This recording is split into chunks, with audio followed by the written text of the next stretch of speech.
welcome along to another edition of Circle Time, the Early Years podcast. I'm Glenn Denning. Now, we all know that recruitment is tough at the moment, but it's still really, really important that we do that as safely and as diligently as possible. So my guest this week is from a company by the name of Harrogate HR, and I'm really delighted to welcome Becky Phillips to the podcast. Welcome along, Becky. Hi, Glenn. Thank you so much for letting me be part of your podcast. Oh no, it's absolutely amazing to have you along. Recruitment is, it is a tough one at the moment, but it's one of those things that it's like some settings are so desperate, but it's really important that we don't ignore the safer recruitment process, isn't it? Absolutely. Yeah, you don't want to get in a situation where just because you're desperate to get bums on seats, you start neglecting that. Ultimately, you're there to look after children, aren't you? And you need it to be as safe as possible. Mhm. You don't want someone inappropriate working at your setting. Absolutely. So for those that aren't aware, we should all be aware of what it is, but for those that aren't aware of what the safer recruitment process is, are you able to kind of give us a sort of a pocket-sized guide to it, I suppose? Yeah, and I think that's a really good question, Glenn, because to be honest, before I ever started working with nurseries, when I was just doing HR, generally, it's not something I'd ever heard of. And I think the term safer recruitment does kind of uh it glazes over people a little bit. They don't realize that that in itself is a thing. Yeah. And yeah, so I think it's important to have a little chat about it and what it is, because it is a thing in its own right. Recruitment is the process of recruiting somebody to work your setting. This is usually, when you're working Mhm. with children, um, but to make sure that you're hiring someone appropriate to be there, Mhm. and taking all the necessary steps that you can possibly take to really vet that person and make sure that they're right and that ultimately your children remain safe. Mhm. Absolutely. I mean, that's the whole thing. They're kind of straightforward steps and they're common sense steps, I suppose. Mm. But you're right there. I mean, the bit you said that you want somebody safe and appropriate working in your setting as well. Yeah, yeah. So it's doing, yeah, you're right when you say it's common sense, like a lot of it is. But when we're caught up in the day to day and, in nurseries, you've got so much on, so much to do, that those things can go by the by. And you might Mhm. think, oh, it's okay if I skip that step. Or if you delegate some of the recruitment process to someone else who doesn't necessarily realize, who might not Mhm. have done recruitment that much before or done it in a nursery setting, it's quite easy for those steps to start getting, put to one side. Mhm. Um, so safer recruitment is about doing all of those steps um, to do your very best to make sure that you're getting the right person working with you. Absolutely. So what are like so I'm looking at sort of the kind of the beginning steps. Obviously, you put the advert out and you've got your applications coming in. That's when the safer recruitment really takes, precedence then. What would you need to do? Well, do you know what? I'd say it starts, safe recruitment starts before then. Okay. I'd say it starts even before you're advertising a job, with your policy at Hmm. first. Every setting needs to have a safe recruitment policy and a procedure where time has been spent to really think ahead about what safer recruitment looks like in that setting, and for you to have gone through the process of actually writing it down and outlining it. Something that seems simple, and sometimes I think it's easy to think, oh, it's just an admin task for the sake of it. But you know what? You could say that about your sometimes, couldn't you? But until you Hmm. actually put pen to paper, things aren't always that obvious. So a process of actually writing your policy and your procedure down to get it all in one place and to really have thought about that process, what does the process look like from start to finish? Be recruitment, during the recruitment process, hiring, even post, offer, Hmm. actually written it all down. And that it's really important to get your policy right from the offset. Um, Not just for you to get your mind straight with how it all works, but also for communication throughout the company, especially Mhm. if you're a multi-site, to make sure you're all singing from the same hymn sheet. Yeah. Um, so then once you've got your policy all in place, again, before you even get your job ad out, you want to be thinking about your job description and your person specification. So your job description, it's easy for us to think, oh, I need someone to go work in the baby room, but really, what do you want them doing? So at least you know what? You've already discovered you need someone to cover the baby room. Brilliant. But full time or part time? At what Mhm. level? Are you needing, a practitioner, or do you need a room leader? And actually starting to think about all these things and what does the job look like? What are their responsibilities? Um, it's taking away assumptions out of it all and Mhm. really detailing what is that job that we need to fill. And similarly with the person specification, then figuring out, well, what does that person need to look like? What qualification do they need to have? Can I get away with someone unqualified, or do I need someone with a level three? Figuring all that out before you start recruiting is important. So you don't decide later. It's really easy to decide, if you don't do your planning, someone wonderful who's, got a great personality to just sweep you off your feet and think they're amazing. And actually, you might think later down the line when you've hired them, why have I hired them? As much as they can make me chuckle, um, they're not qualified. Why have I hired that person? They don't have what I Yeah. need. Um, so getting all those things in place is really important, from the offset, and then it's like sticking to it. Mhm. You don't want to meet someone really charming who ultimately could turn out to be inappropriate, but you've swayed from what you set out to achieve. So yeah, and that's all before you even advertise the job. Like I guess essentially before you've even started recruitment, those things are an important stage of safer recruitment. Um, sorry, I'm losing track of what you've actually asked me there. I'm No, getting too into you've it, answered Glenn. that amazingly. Yeah, it's one of those bits actually. Yeah, I've never considered that. I mean, I do it as part of the process, but actually, I've never really thought about it as attaching it as part of the safer recruitment process. Yeah, I mean that's a really, really valid point that you've made. I've never really thought about that. I mean, I always think of like, right, I've done the advert, blah blah blah. This is what I'm looking for. But yeah, actually, you're right. The whole thing does. I mean, it's a like you say, it's a process, isn't it? And that process does start Yeah. from right. I've got a vacancy for, like you say, a baby room.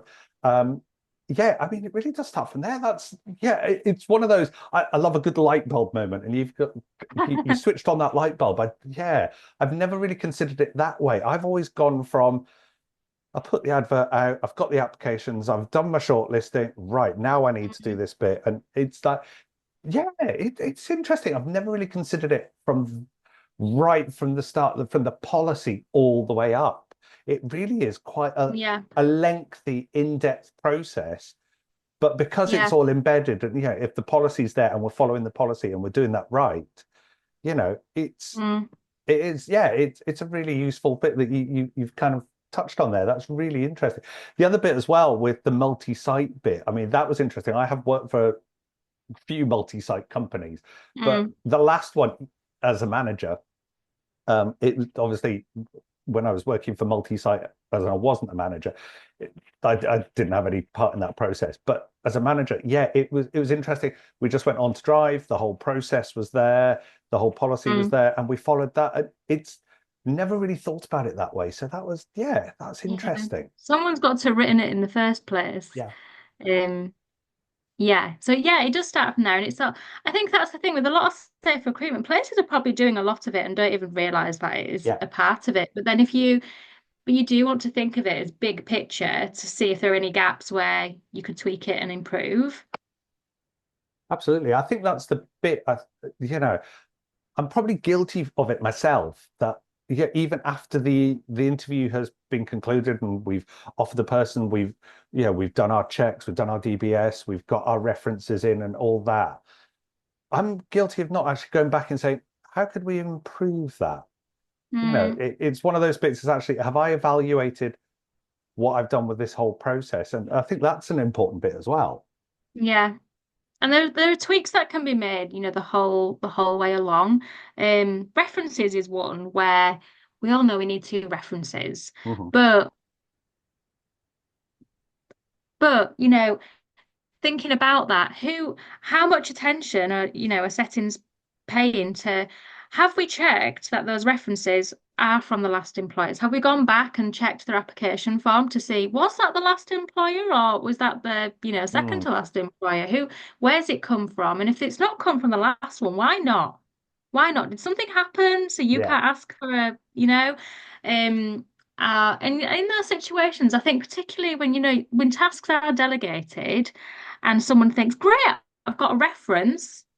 Actually, are we thinking about, is that from who we wanted it to be? And who's it come from? Is that email address come from, something at hotmail.com that doesn't seem totally genuine? Or has it Mhm. come from the actual employer?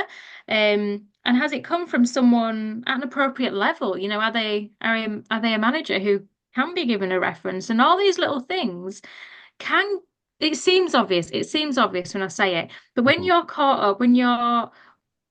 caught up doing it all, and you know what, you want bums on seats because we're struggling. We are. Um, Yeah.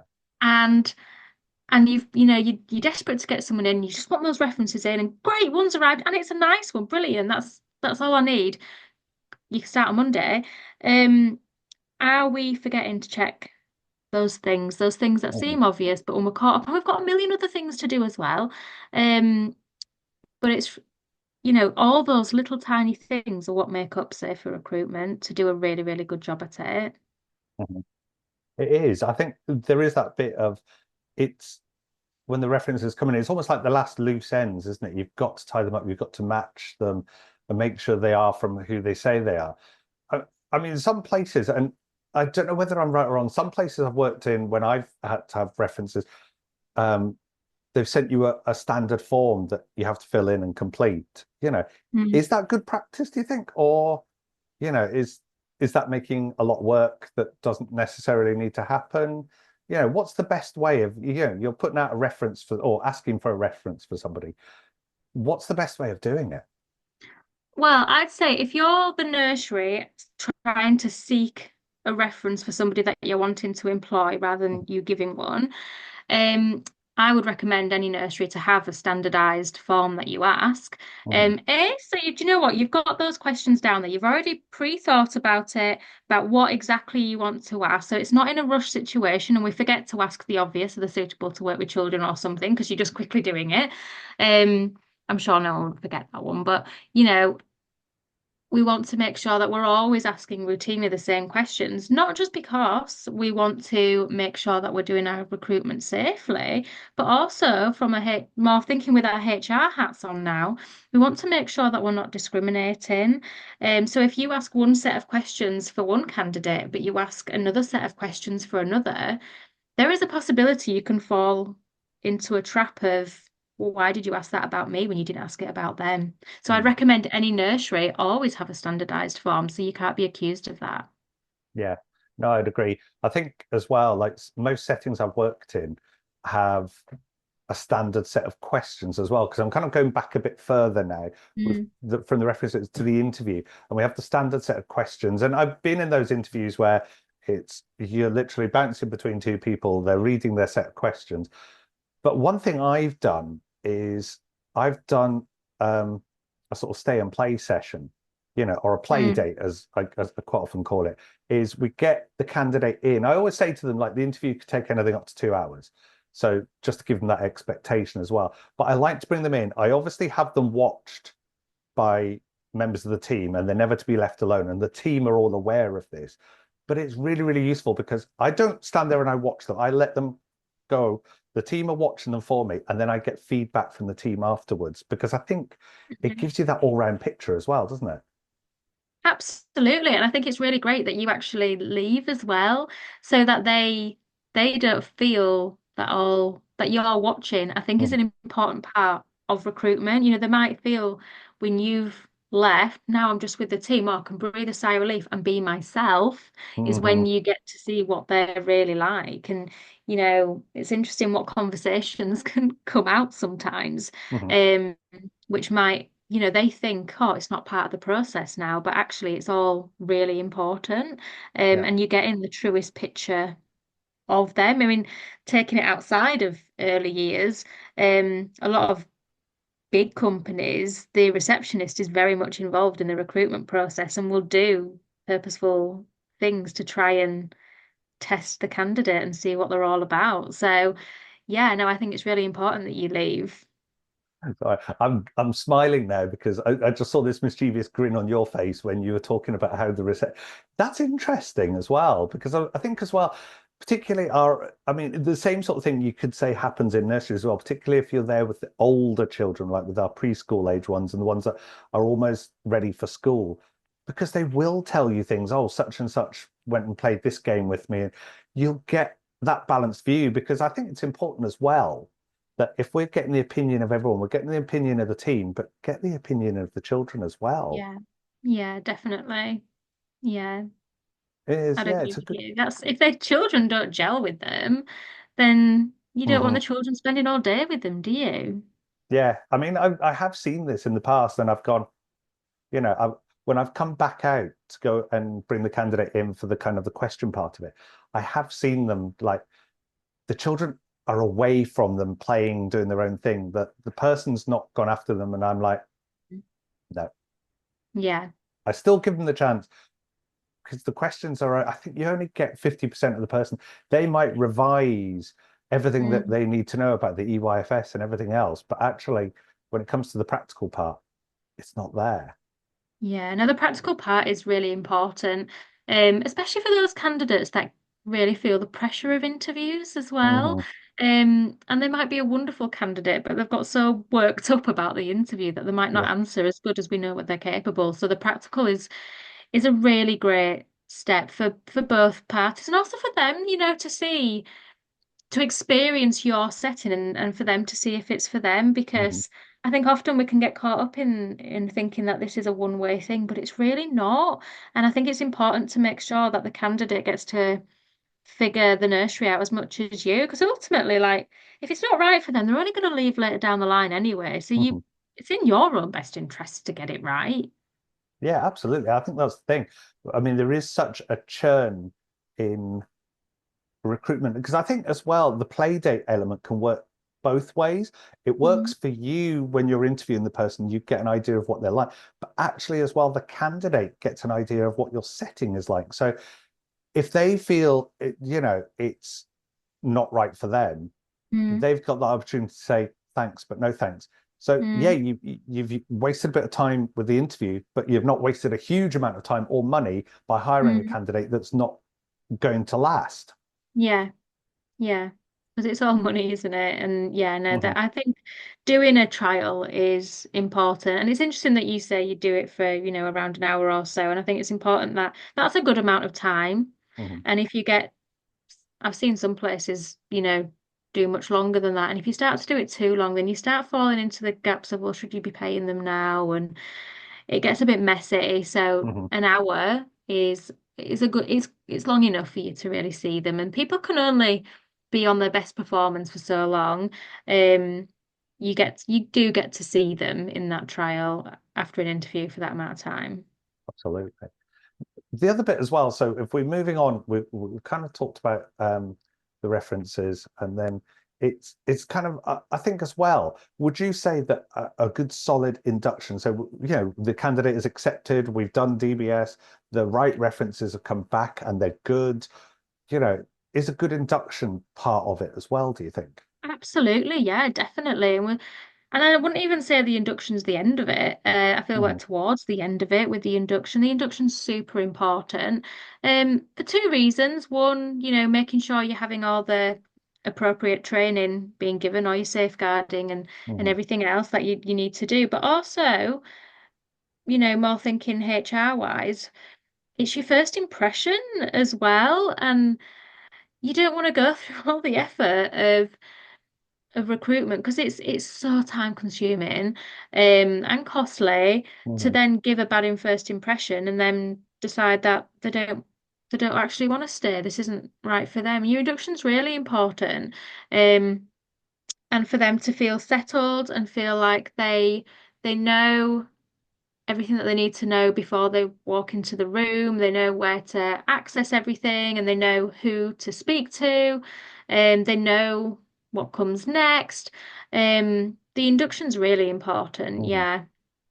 And I think as especially for well. getting your safeguarding training in there. Yeah, absolutely. I think that's the key bit as well, because I mean, we're talking about that, and obviously in September, the kind of safeguarding bit is changing slightly, in terms of like the safeguarding training. It's going to be every 2 years, and all that's got to be in place, and it's got to be right for everyone. Obviously, we can start now to get that in place, but again, it is making sure that at the heart of everything we do, we're protecting the children in our setting. Yeah, that has to come first, doesn't it? Mhm. Um, so yeah, having your induction is really, really important.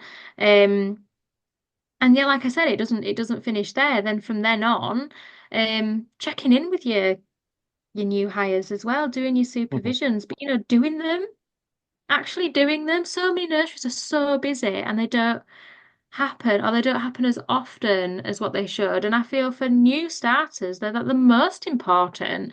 Mhm. You don't know those people as well. They don't know you as well. They don't know your systems. Like you really need to be checking in with those new hires. Absolutely. Um, Yeah. and when for new starters, when you join a company for the first time, it's those new individuals are the ones that are going to see things and be the best people to point things out to you. Um, and what I mean by that is when you've had someone working for you for a really long time, things get embedded and things get accepted. That might not necessarily be the best way of doing Mhm. things or the right way of doing things. And to a new starter, they're going to walk in and see those things straight away. And by having those catch-ups and meetings with them early on and really encouraging them to speak up and like telling them you're the person who's going to see things more than anybody else and making sure they can feel that they can voice stuff straight away is Mhm. really, really important. Or after time they think, oh, actually, oh, this is just the norm, this is just what happens, this, oh, nobody really cares about X, Y, and Z here. And but actually, catch it at the beginning. You've got to have those check-ins and make sure that they're comfortable. You don't want them to move on. I mean, people do move on really quick. It's so easy now to just Mhm. get another job. So it's not just about getting them in, it's taking care of them when they are in, especially in the early days. It's interesting you were talking there as well, like about, if they're spotting, like they're kind of in a good place to spot practice that's maybe not as high quality as it should be. And Mm, it's kind of making that kind of, I'm going to use the term whistleblowing, because okay, mm, some settings still don't feel comfortable about it. But I think it's important to say the door's open, you can talk to me. If there's something mm, not right, I want to know about it. And that's mm. kind of a really key element to talk about with them as well, like during their induction. And even in the interviews, just say, we are open to whistleblowing, that if you feel that there's practice that's not right, tell us. Yeah. And then remember that more at the beginning. It's easier to tell people when they're new. Obviously, you want to keep telling them and making sure that message is constant. Hmm. But it's going to go in more for new people. Yeah, I think so as well. So what kind of, I mean, HR is quite a big subject as Mm, well. And it's one of these things, it's funny talking about it at work today.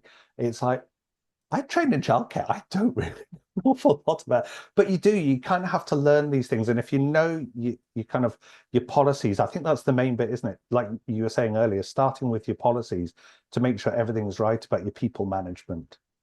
mm. Yeah, policies are super important.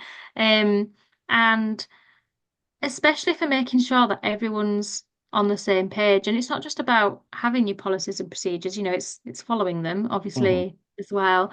Um, and I mean, I think the best nurseries are the ones that really value their policies and live and breathe them Hmm. and make sure that they're updating them. It's not just a case of having them box ticked. They should be seen as really important documents Hmm. referred to all the time, and updated regularly, as well. But yeah, as bigger as the nurseries get, they're really important for communication as well. You don't want different sites doing different things. Hmm. It causes confusion and also it interferes with your brand, if everyone are having different experiences. Yeah, absolutely. I mean, I've worked for one of the kind of the big nurseries I've worked for.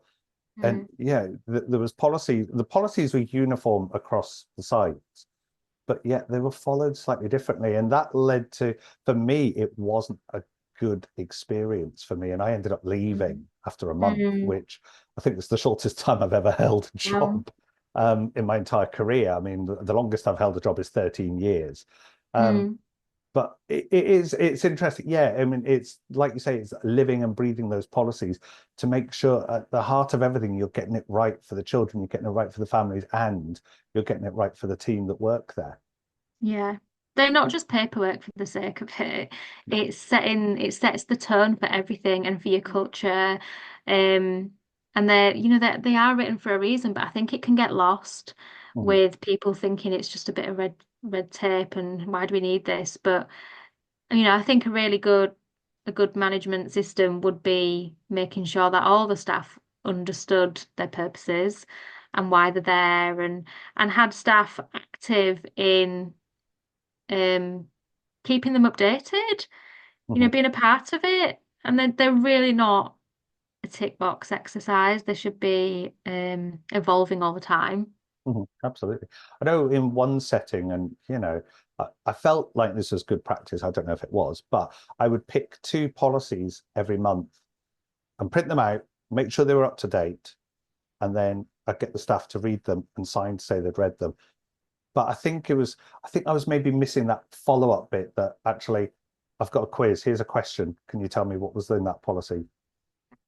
And they're great ways of training your staff to make sure that they're always up to date. And training's Mhm, really important. With everything early years related, all the various policies you're going to have that link to that. But HR wise as well, I think it's important for managers to also be trained on the HR side of things that mm, can get lost because you're there to look after children ultimately, and it's you know that's your purpose. But employment law's still there, and it's still a thing, and the children come first. But I think it's really important that certainly anyone in a position of management um has at least a basic knowledge of Yeah. HR and understands where pitfalls can easily occur. For example, like we were talking about job ads earlier, it's really, really easy to accidentally discriminate in a job ad. And you've not even Mhm, hired somebody yet, but you can have a tribunal case coming for you. Indirect discrimination is really easy. And off childcare, as you know, Glenn, it's mainly women, isn't it? It's mhm. 98% women working in early years. Yeah. And so naturally, when someone's writing a job ad, they can automatically think I'm looking for a woman, not even purposefully, but then write the job ad in a way that makes it seem like you only want to employ a woman. And then all of a sudden, there's a problem there because you're discriminating. So I think it's really important to, um, yeah, certainly make sure managers have a basic training in HR I've to never really understand thought these about that. I pitfalls. think because I mean, I've worked in early years for over 27 years. And yeah, like you say, I'm like part of the 2% of Mm, the male workforce. And I think when I've done job adverts, it's I think I've just skewed them to a person. This is the type of person I want, but I yeah. never engender them. I always say this is the type of person I want because I think that's the safest way, really, isn't it? Well, Because yeah, that's how it you want to should hire the be. person, not a gender. Yeah. Oh, absolutely. Um, but it's easy to fall into discrimination by mistake, or this isn't necessarily discrimination, but it's not necessarily inclusive. For example, what you call your job ad, are you pitching your job as an early years educator or a nursery nurse? Because nursery nurse is naturally a gendered Hmm. term, isn't it? Which might be off-putting to a male practitioner, and that in itself, it's not discriminatory, but are you using the most inclusive language that you could in your job ad? Yeah, A no, lot of places still advertise as a nursery nurse, and is that real? I mean, do you know what? You are educators as well. I see that as a bit of an outdated term, but it's very automatically gendered. Like obviously men can be nurses, of course they are, but the natural thing is when you think of a nurse, you think of a lady. It's how we've been, Yeah. it's how imagery has been all as I our think you're upbringing. right. It's when you say nursery nurse, I mean, I have to say my very first job title was nursery nurse. But Mm, for me, I don't like being called a nursery nurse, not because of mm, gender, but because I didn't do the NNEB. And I always feel like, those that are qualified with the NNEB, which like has long since disappeared since I think mm, before 2014, um, they deserve to be called nursery nurses because they did the 2-year course for it. mm. Whereas I'm happy being an early years practitioner. I'm really happy being that. But you're Yeah. right, it's making sure that language is gender positive, I suppose, isn't it? Hmm. For Yeah. both, for all genders. Yeah.